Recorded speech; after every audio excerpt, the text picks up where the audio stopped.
Hello friends, welcome to Mirtha's Kitchen. Mirtha's Kitchen இன்னைக்கு செய்ய போற ரெசிபி பருப்பு உருண்டை குழம்பு. அது எப்படி செய்யறதுன்னு பார்க்க போறோம். ஆக்சுவலா கடலை பருப்பு ஒரு கப் எடுத்துர்க்கேன். இந்த அளவு கடலை பருப்பு. அதே அளவுக்கு தோரம் பருப்பு நான் ஊற வச்சிருக்கேன். இப்போ வந்து கொஞ்சமா தேங்காய் போட்டுக்கறேன்.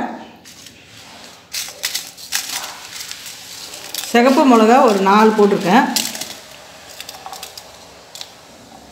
இது கூடவே ஒரு 4 பல்லு பூண்டு சேர்த்துக்கிறேன். ஒரு சின்ன அளவுக்கு ஒரு துண்டு அளவுக்கு இஞ்சி பொடியாக நறுக்கி போட்டுக்கிறேன் சேர்த்துக்கிறேன். ஒரு 2 ஸ்பூன் அளவு சோம்பு ஆட் பண்ணிக்கிறேன். இந்த உருண்டைக்கு தேவையான அளவுக்கு மஞ்சள் பொடி சேர்த்துக்கிறேன். இது வந்து முதல்ல இதை அரைச்சிட்டு வந்து அதுக்கப்புறம் பருப்பு அரைக்கலாம்.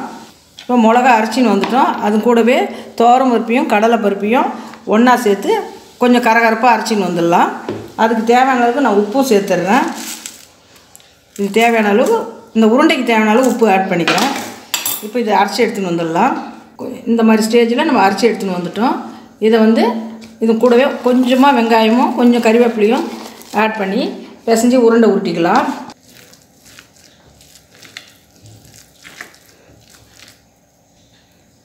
இந்த மாதிரி சைஸுக்கு நம்ம உருண்டை உருட்டிக்கலாம். இதே மாதிரி எல்லா உருண்டையும் நம்ம உருட்டி வச்சுக்கணும். இதை வந்து நம்ம இட்லி தட்டுலேயும் ஆவி காட்டி குழம்புலேயும் போடலாம், இல்லை குழம்புலேயே டைரெக்டாகவும் போட்டு செய்யலாம். நான் இன்றைக்கி ஆவி காட்டி தான் செய்ய போகிறேன். இட்லி தட்டில் ஆவி காட்டி செய்ய போகிறேன். இப்போ உருண்டையெல்லாம் பிடிச்சாச்சு. இப்போ நம்ம இந்த இட்லி தட்டில் எப்படி வேக வைக்கிறதுன்றதை பார்க்கலாம் வாங்க. இப்போ தண்ணி நல்லா இந்த மாதிரி கொதிச்சிட்டு ஒரு இட்லி பாத்திரத்தில்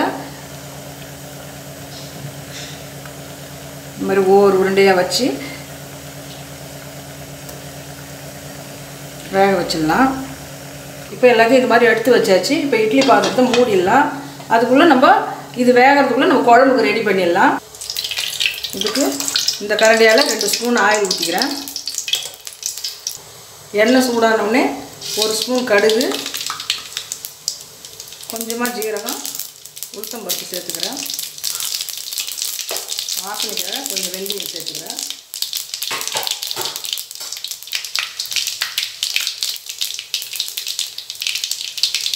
நான் வந்து ஒரு பெரிய வெங்காயம் சேர்த்துருக்கேன். இந்த மாதிரி பொடியாக நறுக்கி இது கூட சேர்த்துக்கிறேன்.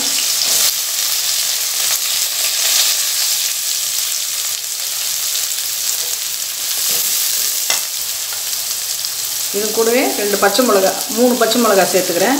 ஒரு 20 பல் பூண்டு சேர்த்துக்கிறேன். கறிவேப்பிலையும் சேர்த்துக்கிறேன்.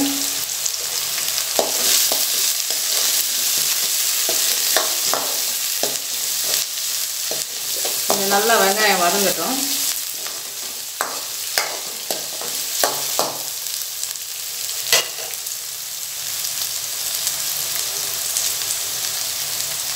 ஒரு சின்ன துண்டு அளவுக்கு இஞ்சியும் சேர்த்துக்கிறேன்.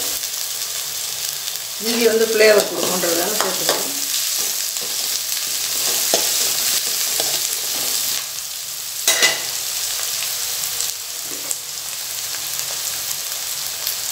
கொஞ்சமாக பெருங்காயமும் சேர்த்துக்கிறேன். 2 தக்காளியை இது மாதிரி பொடியாக நறுக்கி இது கூட சேர்த்துக்கிறேன். இது ரெண்டும் சேர்ந்து நல்லா வதங்கட்டும். வெங்காயம் தக்காளி வதங்குறதுக்காக கொஞ்சம் உப்பு சேர்த்துக்கிறேன். வெங்காயம் தக்காளி நல்லா வதங்கிடுச்சு.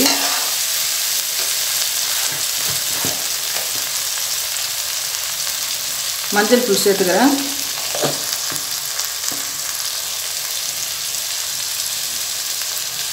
ரெண்டரை ஸ்பூன் அளவுக்கு குழம்பு மிளகாத்தூள் சேர்த்துக்கிறேன்.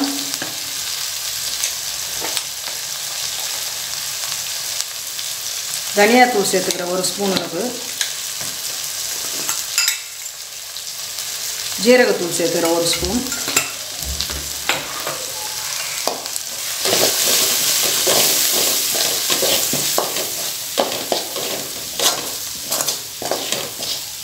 நான் வந்து எலுமிச்சம்பழம் அளவுக்கு புளி எடுத்து இந்த மாதிரி கரைச்சி வச்சுருக்கேன். அதையும் இது கூட சேர்த்துட்றேன்.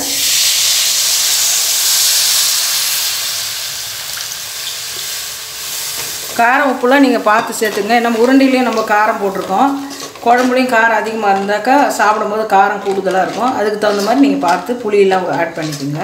இந்த குழம்புக்கு தேவையான அளவுக்கு உப்பு சேர்த்துக்கிறேன், பார்த்துன்னு போட்டுக்கலாம். பருப்பு அரைச்சேன் இல்லைங்களா, அந்த மிக்ஸி ஜாரை கழுவி அந்த தண்ணியை இது கூட கொஞ்சம் சேர்த்துக்கிறேன். நான் திக்னஸ் கொடுக்குன்றதுனால அதை சேர்த்துக்கிறேன். குழம்பு கொஞ்சம் நேரம் கொதிக்கிட்டுங்க, பச்சை வாடையெல்லாம் போட்டால் அதுக்கப்புறம் நம்ம உருண்டையை ஆட் பண்ணும்போது காமிக்கிறேன். பச்சை வாடையெல்லாம் போயிடுச்சு. இந்த ஸ்டேஜில் நம்ம வேக வச்ச உருண்டைங்களை ஒன்று ஒன்றா இதில் போட்டுக்கலாம்.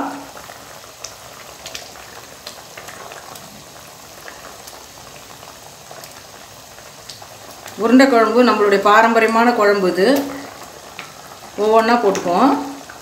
இதை பச்சையாக கூட போட்டுக்கலாம், அது வேகவும் குழம்பு கொதிக்கும் கரெக்டாக இருக்கும். நம்ம ஈஸியாக முடியணுன்றதுக்காக நான் இந்த மாதிரி செஞ்சு காமிக்கிறேன்.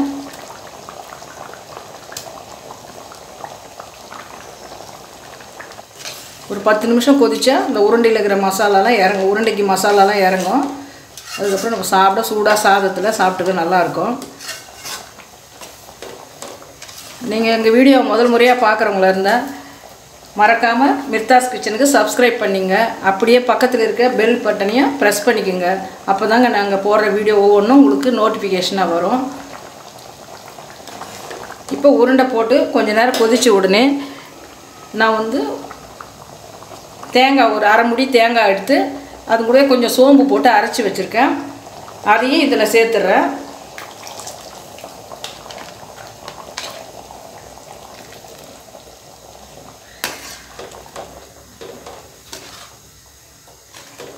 பத்து நிமிஷம் கொதிச்சா போதும்.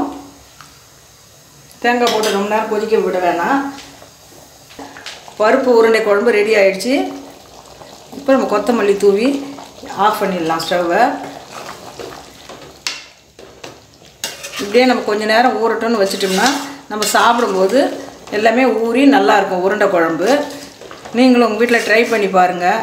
இந்த வீடியோ பிடிச்சிருக்கும்னு நினைக்கிறேன். பிடிச்சிருந்தால் லைக் பண்ணுங்கள், ஷேர் பண்ணுங்கள், கமெண்ட் பண்ணுங்கள். மறக்காமல் மிர்தாஸ் கிச்சனில் சப்ஸ்கிரைப் பண்ணுங்கள்.